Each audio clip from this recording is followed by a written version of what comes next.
I have not read this book, Invisible Man by Ellison, since I was a junior in high school when it was suggested as a kind of a extracurricular reading challenge that my English teacher read with a few of us, which I really appreciate. The book is, in some ways, probably too challenging for your average high school student, and yet a person who is open minded can find things that will get through to you, that will make quite clear what is going on. And so, although I have the good sense to realize that the book was beyond the fullness of my comprehension at the time, as in revisiting I see to be the case, nevertheless, something at least got through. And I will tell you at least one thing: a phrase. Optic White. You will recall that phrase if you have read this book. And if you haven't, well, after reading this, perhaps you'll see why it stuck with me all the way since I was a junior in high school. That's a really long time. That's solid 20 years.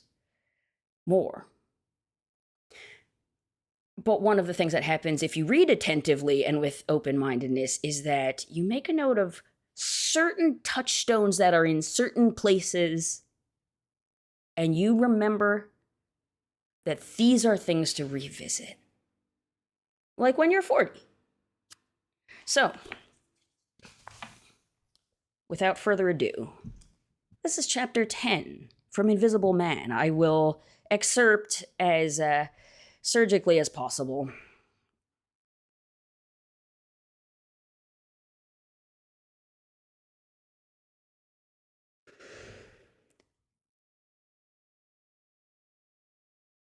In which the unnamed narrator finds work at a paint factory. The plant was in Long Island, and I crossed a bridge in the fog to get there, and came down in a stream of workers. Ahead of me, a huge electric sign announced its message through the drifting strands of fog. Keep America pure with Liberty Paints. Flags were fluttering in the breeze, from each of a maze of buildings below the sign, and for a moment it was like watching some vast patriotic ceremony from a distance. But no shots were fired, and no bugles sounded. I hurried ahead with the others through the fog. It's tremendous, I said as we left the building. It looks like a small city. It's big, all right, McDuffie said. We're one of the biggest outfits in the business. Make a lot of paint for the government. We entered one of the buildings now and started down a pure white hall. We entered a long shed-like room in which I saw a series of overhead doors along one side and a row of small offices on the other.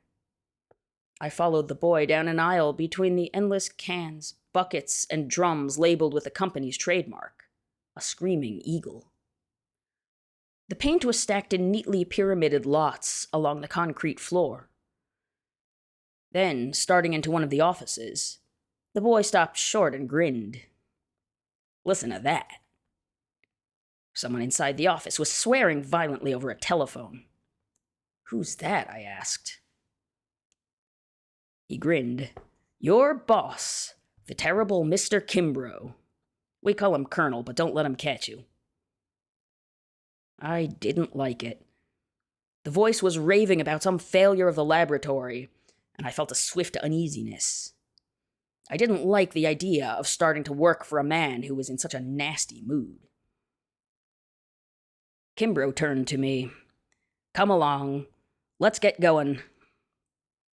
Now get this straight, Kimbrough said gruffly. This is a busy department, and I don't have time to repeat things. You have to follow instructions, and you're going to be doing things you don't understand, so get your orders the first time and get them right. I won't have time to stop and explain everything. You have to catch on by doing exactly what I tell you. You got that? I nodded, noting that his voice became louder when the men across the floor stopped to listen. All right, he said, picking up several tools. Now come over here. I watched him kneel and open one of the buckets, stirring a milky brown substance. A nauseating stench arose. I wanted to step away, but he stirred it vigorously until it became glossy white, holding the spatula like a delicate instrument and studying the paint as it laced off the blade back into the bucket. Kimbrough frowned. Damn those laboratory blubberheads to hell. There's got to be dope put in every single son of a bitching bucket. And that's what you're going to do. And it's got to be put in so it can be trucked out of here before 11:30. He handed me a white enamel graduate and what looked like a battery hydrometer. The idea is to open each bucket and put in 10 drops of this stuff. Then you stir till it disappears. After it's mixed, you take this brush and paint out a sample on one of these.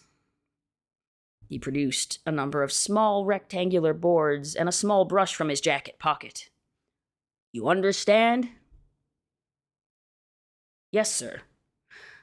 But when I looked into the white graduate, I hesitated. The liquid inside was dead black.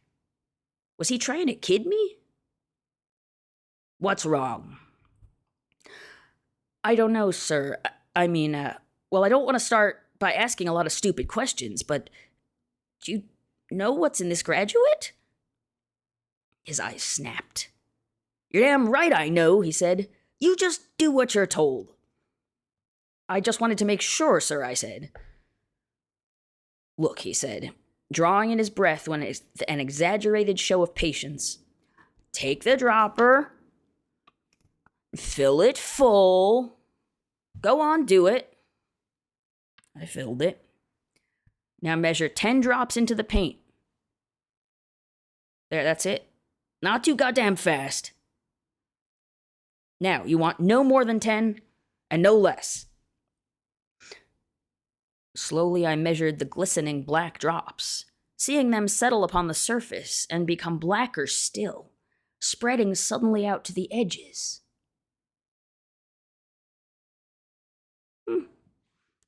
I sensed some allegory at work. That's it. That's all you have to do. Never mind how it looks. That's my worry. You just do what you're told and don't try to think about it. When you've done 5 or 6 buckets, come and see if the samples are dry. And hurry, we've got to get this batch off to Washington by 11:30. I worked fast but carefully. With a man like this Kimbrough, the least thing done incorrectly would cause trouble. So I wasn't supposed to think. To hell with him. Just a flunky, a northern redneck, a Yankee cracker. I mixed the paint thoroughly, then brushed it smoothly on one of the pieces of board, careful that the brush strokes were uniform. Struggling to remove an especially different paint cover, I wondered if the same Liberty paint was used on the campus, or if this, quote, Optic White was something made exclusively for the government. Perhaps it was a better quality, a special mix. And in my mind, I could see the brightly trimmed and freshly decorated campus buildings as they appeared on spring mornings, after the fall painting and the light winter snows, with a cloud riding over and a darting bird above, framed by the trees and encircling vines. The building had always seemed more impressive because they were the only buildings to receive regular paintings. Usually, the nearby houses and cabins were left untouched to become the dull-grained gray of weathered wood. And I remembered how the splinters in some of the boards were raised from the grain by the wind, the sun, and the rain, until the clapboards shone with a satiny, silvery, silverfish sheen.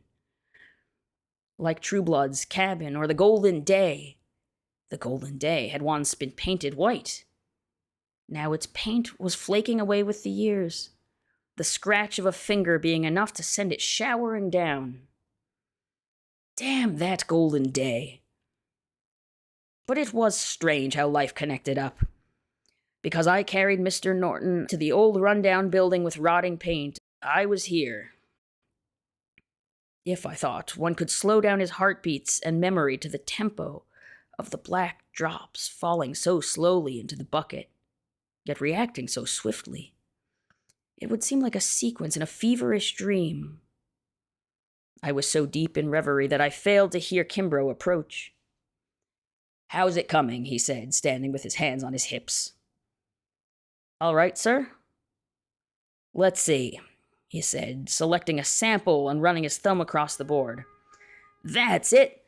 White as George Washington's Sunday go-to-meetin' wig, and as sound as the almighty dollar.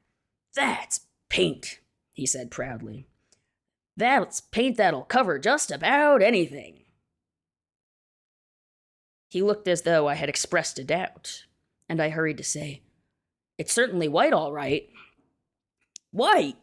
It's the purest white that can be found. Nobody makes a paint any whiter. This batch right here is heading for a national monument." "I see," I said, quite impressed. He looked at his watch. "Just keep it up. If I don't hurry, I'll be late for that production conference. Say, you're nearly out of dope. You better go in the tank room and refill it. Don't waste any time, I gotta go."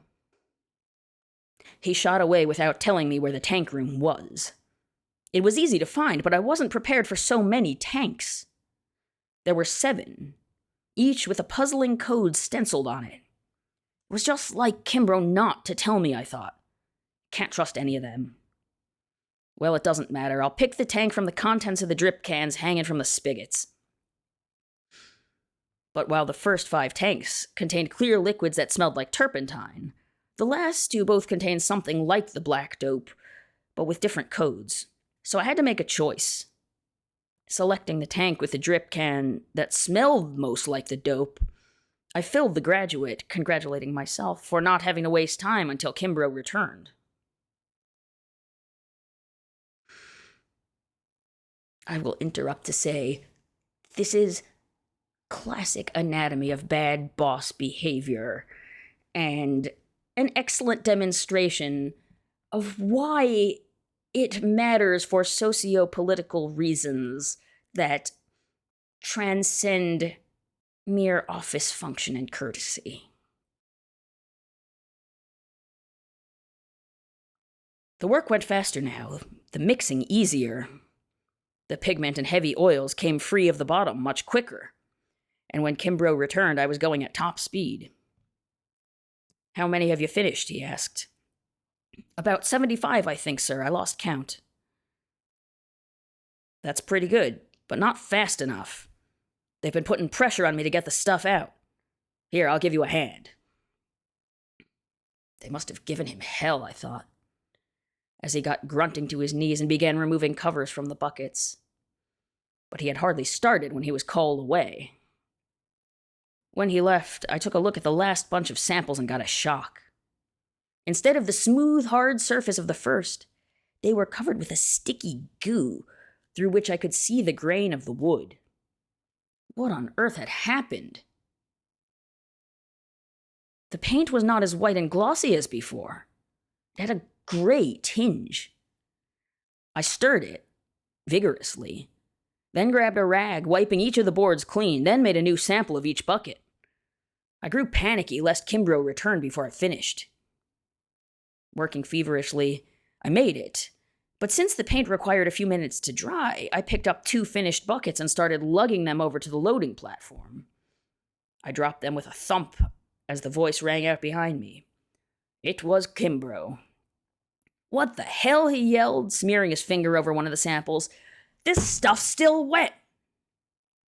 I didn't know what to say. He snatched up several of the later samples, smearing them and letting out a groan. "Of all things to happen to me! First they take away all my good men, and then they send me you! What'd you do to it?" "Nothing, sir. I followed your directions," I said defensively. I watched him peer into the graduate, lifting the dropper and sniffing it, his face glowing with exasperation. "Who the hell gave you this?" "No one." "Then where'd you get it?" "From the tank room." Suddenly he dashed for the tank room, sloshing the liquid as he ran. I thought, oh, hell. And before I could follow, he burst out the door in a frenzy. "You took the wrong tank," he shouted. "What the hell, are you trying to sabotage the company? That stuff wouldn't work in a million years. It's remover. Concentrated remover. Don't you know the difference?" "No, sir, I don't. It looked the same to me. I didn't know what I was using and you didn't tell me. I was trying to save time and took what I thought was right." "But why this one?" "Because it smelled the same," I began. And I will note here, having been in situations where your irascible and not pragmatically incisive boss is mad at you because they told you to finish something, didn't give you clear directions, then left, and then you do something resourceful, which smelling it is, to try to rectify the solution without pissing them off. And of course, nothing is good enough with such a person. "Smelled," he roared. "God damn it. What, don't you know you can't smell shit around all those fumes? Come on to my office." I was torn between protesting and pleading for fairness. It was not all my fault, and I didn't want the blame, but I did want to finish out the day. Throbbing with anger, I followed, listening as he called personnel. "Hello, Mac. Mac, this is Kimbrough. It's about this fellow you sent me this morning. I'm sending him in to pick up his pay." "What did he do?" "He doesn't satisfy me, that's what. I don't like his work." "So the old man has to have a report? So what? Make him one. Tell him, goddammit, this fellow ruined a batch of government stuff." "Hey, no, don't tell him that." "Listen, Mac, you got anyone else out there?" "Okay, forget it." He crashed down the phone and swung towards me. "I swear I don't know why they hire you fellas. You just don't belong in a paint plant. Come on." I think we're to assume "you fellows" means exactly what it sounds like it means. "Now, for God's sake," he said, handing me the graduate, "be careful and try to do the job right. And if you don't know what to do, ask somebody. I'll be in my office." I returned to the buckets, my emotions whirling. Kimbrough had forgotten to say what was to be done with the spoiled paint. Seeing it there, I was suddenly seized by an angry impulse, and filling the dropper with fresh dope, I stirred 10 drops into each bucket and pressed home the covers. Let the government worry about that, I thought, and started to work on the unopened buckets. I stirred until my arm ached and painted the samples as smoothly as I could, becoming more skillful as I went along. When Kimbrough came down the floor and watched, I glanced up silently and continued stirring. "How is it?" he said, frowning. "I don't know," I said, picking up a sample, hesitating. "Well?" "It's nothing. Speck of dirt," I said, standing and holding out the sample, a tightness growing within me. Holding it close to his face, he ran his fingers over the surface and squinted at the texture. "That's more like it," he said. "That's the way it ought to be." I watched with a sense of unbelief as he rubbed his thumb over the sample, handing it back, and left without a further word. I looked at the painted slab. It appeared the same gray. A gray tinge glowed through the whiteness, and Kimbrough had failed to detect it. I stared for about a minute, wondering if I were seeing things, inspected another and another. All were the same. A brilliant white diffused with gray. I closed my eyes a moment and looked again, and still no change. Well, I thought, as long as he's satisfied. But I had a feeling that something had gone wrong. Something far more important than the paint. That either I had played a trick on Kimbrough, or he, like the trustees and Bledsoe, was playing one on me. At this point, it seems as if the narrator is about to be fired. But I wasn't fired. MacDuffie sent me to the basement of building number 2 on a new assignment.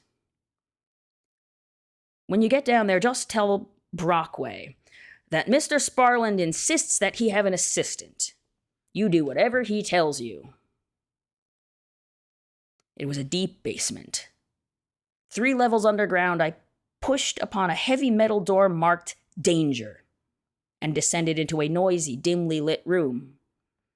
There was something familiar about the fumes that filled the air, and I had just thought pine when a high-pitched Negro voice rang out above the machine sounds. "Who are you looking for down here?" "I'm looking for the man in charge," I called, straining to locate the voice. "You talking to him? What you want?" The man who moved out of the shadow and looked at me sullenly was small, wiry, and very natty in his dirty overalls. As I approached him, I saw his drawn face and the cottony white hair showing beneath his tight, striped engineer's cap. His manner puzzled me. I couldn't tell whether he felt guilty about something himself or thought I had committed some crime. Oh, interesting. As a general condition, that is. An affect, rather. He was barely 5 feet tall, his overalls looking now as though he had been dipped in pitch. "All right," he said. "I'm a busy man. What do you want?" "I'm looking for Lucius," I said. He frowned. "That's me. Don't come calling me by my first name. To you and all like you, I'm Mr. Brockway." "You," I began. "Yeah, me. Who sent you down here anyway?" The narrator fills him in, and over the next bunch of pages, we hear from Lucius Brockway, who has set himself up as the kind of a lord of a small dungeony castle that is the basement of this paint factory. And he, I dare say, brags continually to the narrator about his strength and power and wisdom within this cloistered, unwelcoming little domain that Lucius Brockway has to oversee as his own, if oversee is not a terrible word to use in the case. "I know more about this basement than anybody. Boilers and everything. I helped lay the pipes and everything. And what I mean is I knows the location of each and every pipe and switch and cable and wire and everything else, both on the floors and the walls and out in the yard. Yes, sir. And what's more, I got it in my head so good I can trace it out on paper. Last nut and bolt. Ain't never been to nobody's engineering school neither. Ain't even passed by one as far as I know. Now, what you think about that?" "I think it's remarkable," I said, thinking, I don't like this old man. "Oh, I wouldn't call it that," he said. I hate when people do that. They're fishing for compliments and then you give them one and they do that. Fucking hate that. "Oh, I wouldn't call it that," he said. "It's just that I've been around here so long. I've been studying this machinery for over 25 years. He continues. And then Brockway, who has enlisted the narrator in some of the monitoring work in the basement, now says to the narrator, "Say, you forgetting to watch them gauges." I hurried over, finding all the needles steady. "They're okay," I called. "All right, but I'm warning you to keep an eye on them. You can't forget down here, because if you do, you liable to blow up something. They got all this machinery, but that ain't everything. We, the machines inside the machine. We, the machines inside the machine. You know the best-selling paint we got? The one that made this here business?" he asked, as I helped him fill a vat with a smelly substance. "No, I don't." "Our white. Optic White. Why the white rather than the others? Because we started stressing it from the first. We make the best white paint in the world. I don't give a damn what nobody says.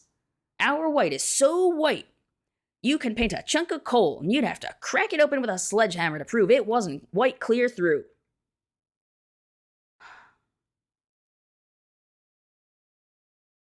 I think even as a high schooler, I saw that the level of allegory here was truly impressive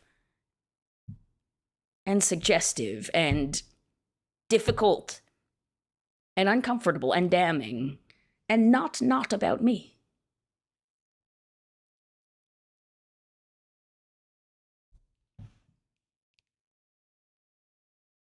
His eyes glinted with humorless conviction, and I had to drop my head to hide my grin. Oh, such a familiar feeling. You notice that sign on top of the building? You can't miss that, I said. You read the slogan? I don't remember. I was in such a hurry. We did read it. Well, you might not believe it, but I helped the old man make up that slogan. If it's Optic White, it's the right white. He quoted with an upraised finger like a preacher quoting Holy Writ. I've got me $300 bonus for helping him to think that up. These newfangled advertising folks has been trying to work up something about the other colors, talking about rainbows or something. But hell, they can't get nowhere. If it's Optic White, it's the right white, I repeated, and suddenly had to repress a laugh as a childhood jingle ran through my mind. If you're white, you're right, I said. In double quotes. That's it, he said. And that's another reason why the old man ain't gonna let nobody down here messin' with me. He knows what a lot of them new fellers don't. He knows that the reason our paint is so good is because of the way Lucius Brockway puts the pressure on them oils and resins before they even leaves the tanks.